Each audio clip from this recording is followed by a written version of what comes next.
రాజ్యమేది లేదు గాని రాణిలాగా చూసుకుంటా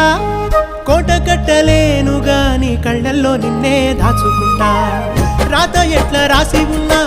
ఆ మార్చి నీతో రాసుకుంటా స్వర్గమంటూ ఉన్నదంటే అది నీతోనే ప్రతిరోజు పంచుకుంటా నిన్ను గన్న మీ నాన్న కన్నా లారు ముద్దుగా సాదుకుంటా నీకు కోపం వస్తే కొంత దూరం ఉంటా నువ్వు గీత గీస్తే నేను దాటనంటా కంట నీరు కంటి రెప్ప దాటకుండా కాటుకై కావలుంటా